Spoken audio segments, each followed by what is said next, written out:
Hey y'all, welcome back to our Spiders Lead podcast. I am so fired up today to have one of our former lacrosse student athletes, Meredith Ryan-Reid, joining us from a little bit colder temperatures up there, but we're still in the 70s here, Meredith, so we're enjoying that.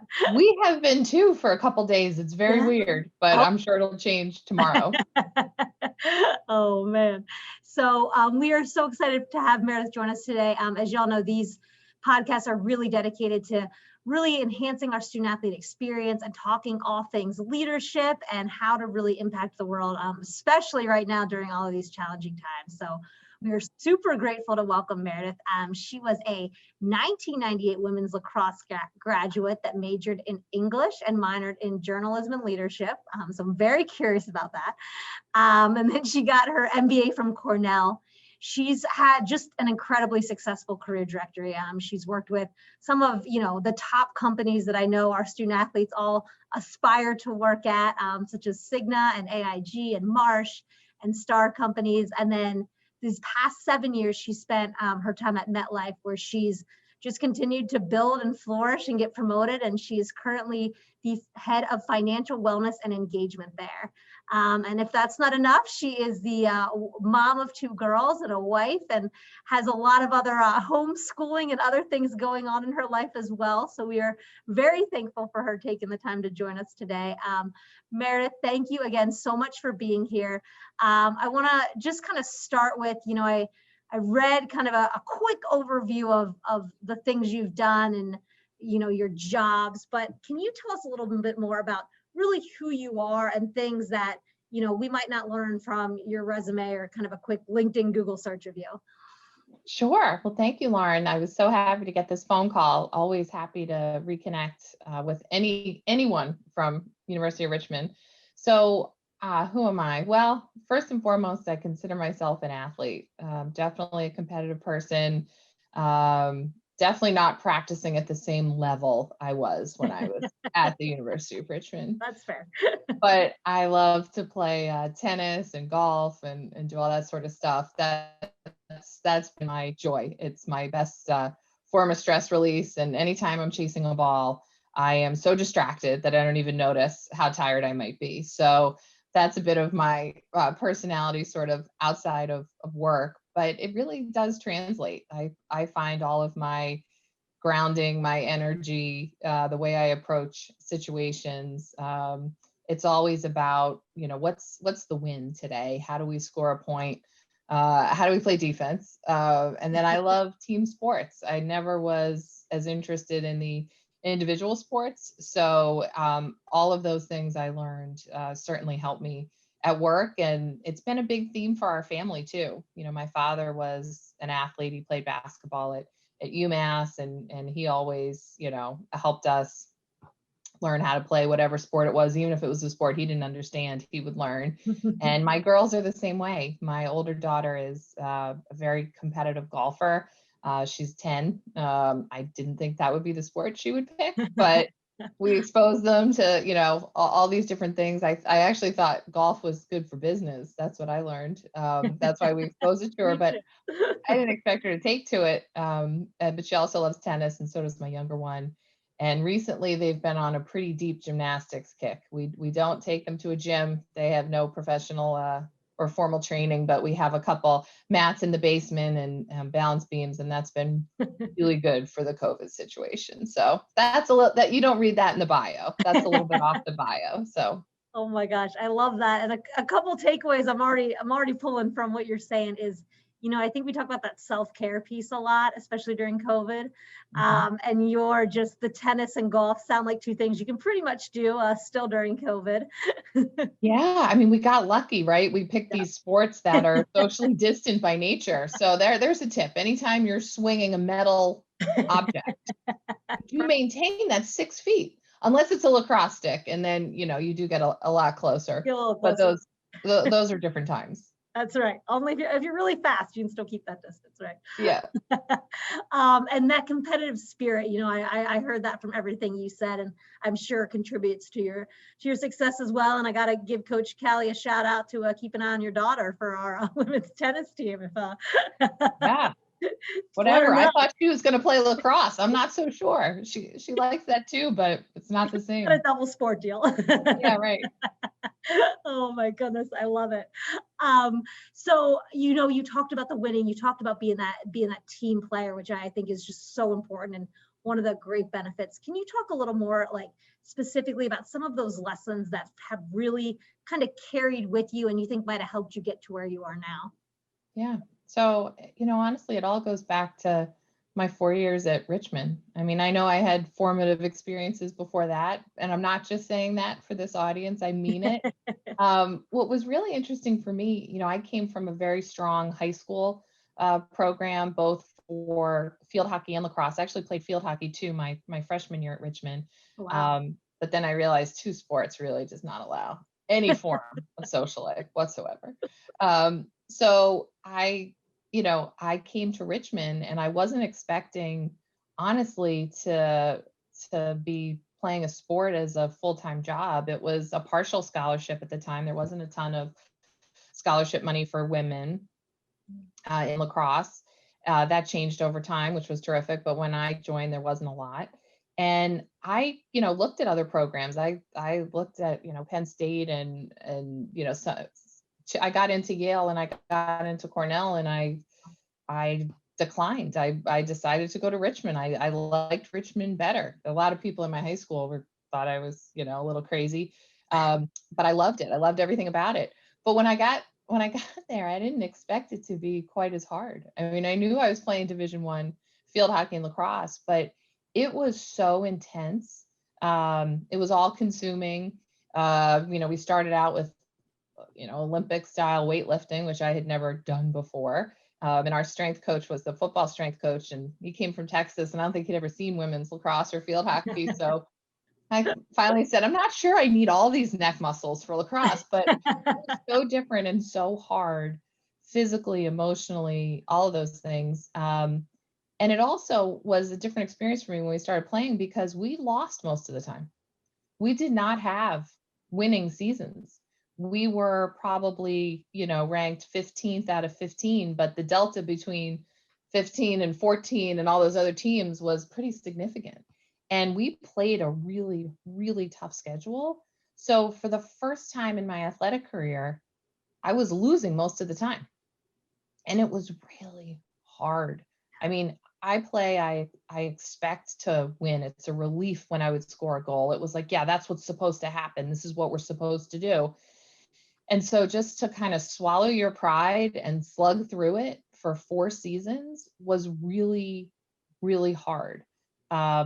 I loved it. I loved how I felt playing. I loved my teammates, made so many terrific friends. We were all, as athletes, we all kind of stuck together and, met each other early in August, before everyone else got on campus. And there's so many benefits to playing, but it was not easy. It was not an easy thing to do. And I think it was especially difficult because I think in high school, I played like 4 or 5 sports easily, right? And every season it was, you just went to the new sport, you went to school, you played an instrument, you're on the student council, you just did it all. And everyone in the audience relates to this because Yep. you all went to Richmond, so you're Yep. just like me.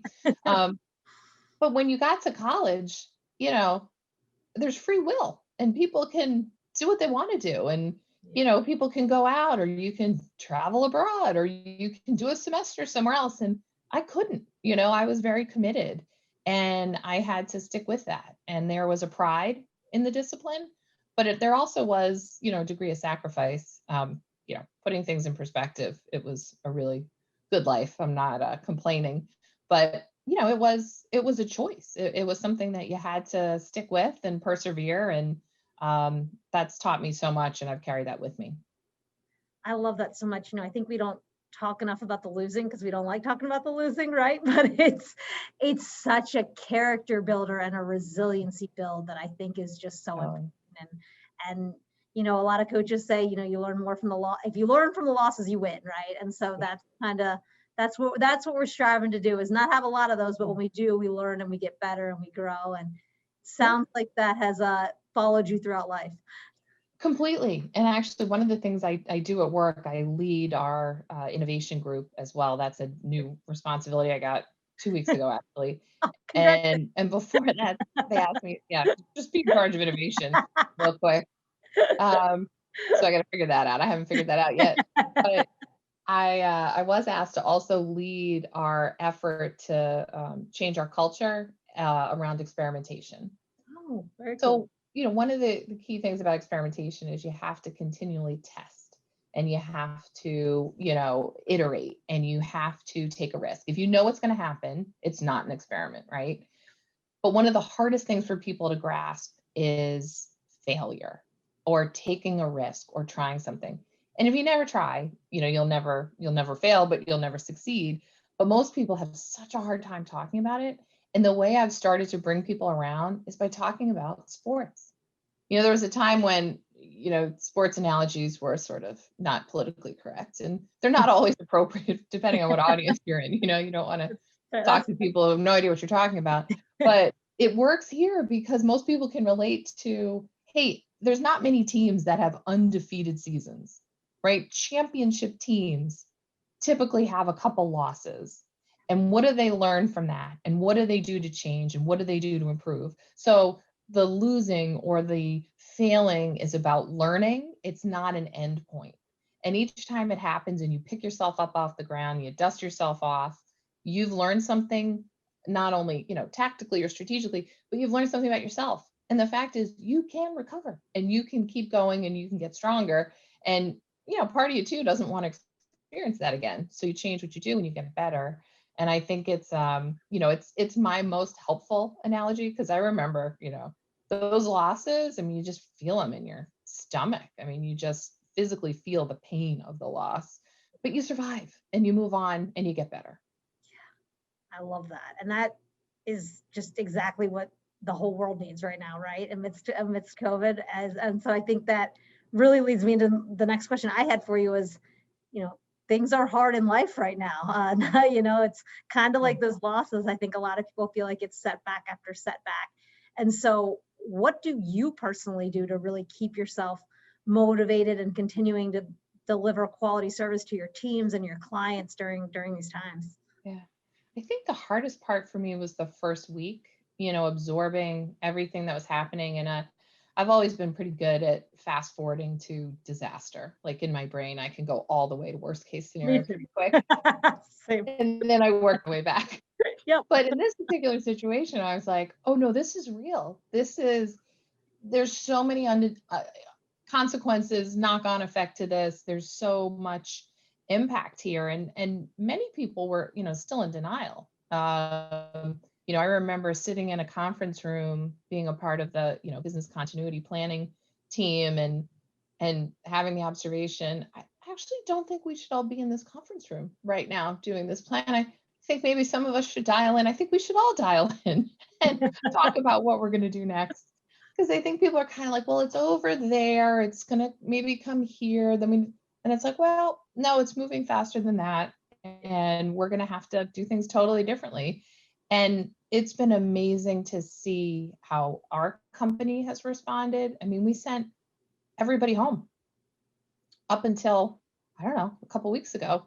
And now we only have, voluntary return to work. And we certainly have had essential people who have been in the office because, some of our businesses still obviously have to cut paper checks and somebody's got to open the mail and process things. And, all of that stuff has to happen. But, we've learned so much about our ability to rise to the challenge. When you have a sense of purpose, when you're delivering something for someone needs it, it's very clarifying. So we really believe in our purpose. We put that at the center. And so it's allowed us to rally and I think do things we probably didn't think were possible before. But we also have to take time out. You mentioned self-care.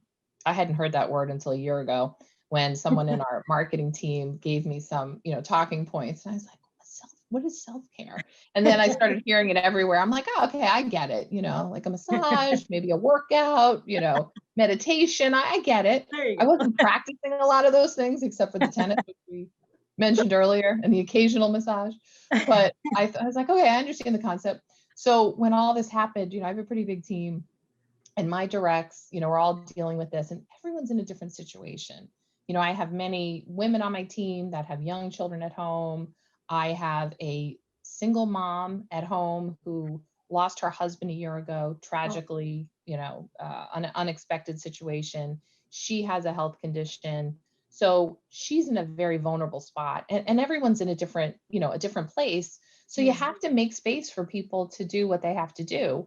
So we set up some rules at the beginning because and she actually had a great line. She said, Meredith, I miss everybody's commute. I've been working from home for 3 years, and I had that time between 5 o'clock and 7 where nobody bothered me because everyone was stuck on a train or in a car or whatever. She goes, that's gone. People are working 24 hours a day, and it's insane. I'm like, it is. So we made rules. We said, meetings happen from 8 to 12. Everyone gets lunch from 12 to 1. Walk the dog, go see the kids, do whatever. 1 o'clock to 5, we'll schedule meetings again. And you want to do anything outside of that, that's on your, that's your choice, but I'm not going to schedule meetings then. And then we've had to adjust it in September. So that was sort of in March through the summer, because now all of a sudden people are dealing with school and different school schedules. And, my kids really need me at 3 o'clock. Either I have to pick them up or I got to go check and see what they're doing and give them a snack, but then I can be back online at 4 or, whatever you have to do. So we're really trying to be as flexible as we can so that we can function and we can all, establish some of those boundaries, because those are all gone for most of us. So. I love that. And I love that you talked about like the ground rules where everyone's on the same page, but then also allowing to be adaptable and flexible, because we have to be right now. Right. They say freedom with a framework. And like that, if you have trust with your team, and I do, and I've, handpicked the people on my team and they're all fantastic, they know that they need to produce and they need to perform. And I need to enable that for them. I need to make sure the conditions are right so that they can do that. And I'm very comfortable. And I was before. I mean, I went into New York City every day for, 13 years. But I had a lot of people who didn't, but they were some of my top performers. So when you have people who perform and what's going to do it for them, like for them to have that flexibility means everything. They're going to be more productive. They're going to be more loyal. They're going to be their best selves, and that's what you want. And what a great leadership lesson that, you talked about, you enable them to be successful, and how important that is for leaders to know that they have so much control over other people's success if they can create those different areas of flexibility and freedom, like you mentioned. I love that. Yeah. That's fantastic. All right. Well, I think, you've given us so much good information today. The one thing I still wanted to ask that I think will be really helpful, specifically for our student athletes and any of our young alums out there, is you see in your world, especially lots of young aspiring business students and people that want to break into these types of companies. What is that one skill that you think is really important for them to start to develop now that will help them kind of as they move forward with life post-college? So hard to pick one. It really is. But if there's one I could pick, it's a little bit of a blend. So I'm going to give you a couple words. One, it's humility. Love that. 2, it's curiosity and flexibility. So what I look for in people is people who are certainly competent, who have a lot of bandwidth, who can adapt to different situations and can figure things out. I am much less interested in finding a subject matter expert most of the time. Now, there's exceptions to that, obviously. If I need an underwriter, I need an underwriter. If I need an actuary. But if we're looking to take on a new problem, or we're looking to innovate, or we're looking to develop something completely new or fix something that's broken, I'm looking for people who know how to solve problems, know how to collaborate with other people, know how to bring people along, because that's how they become your force multipliers. That's how you build a really awesome team. And that's where, I've seen the most success. And when you find people like that, they attract other people like that. And then all of a sudden you have people who are like dying to get on your calendar because they want to be on your team and they want to be a part of that. And it's the greatest trick, because it makes my life so much easier. If you have a great team and you have people who can fix problems and get it done, you're ahead of the next person for sure. I love that so much. It's not just the skills that we learn in school are great, but it's those kind of outside the academic world skills that you really look for to help make that impact in your company. Totally. But one thing I would say, because I've worked with a couple different schools, obviously I've done a lot of interviews. Yeah. What I loved about my Richmond experience and what I've seen, it's amazingly consistent. I don't even know how they do it, but the people from Richmond are so high quality. They know how to shake your hand, look you in the eye, write a thank you note. They know how to respond. They understand the social contract. That is gold. That really matters. It's not about, who can create the best algorithm. Sometimes that works, but it's really about who can understand the environment, learn how to navigate, and bring people along with them. That really gives you a ton of flexibility in any industry, really. Yeah. But that's the one thing I think that Richmond does so well, and it's remarkable to me, especially, I noticed it when I was there, but being out of school for as long as I have and having exposure to other places, it really is unique to Richmond. So I would just encourage everyone to hang on to that and keep it going. I love that. Thank you so much. I heard, those little things matter, right? And that I think that that's something that we sometimes forget because we're so nervous about answering the question right or moving on to the next phase of our career. And it's really like, no, those little things that you do really matter. And I think that's was wonderfully said. I really, really appreciate it. Anything else you want to share before we wrap up today? Go Spiders. I don't know. I love this. I wish I could see everyone I was talking to. I wish I could get questions. I miss everybody.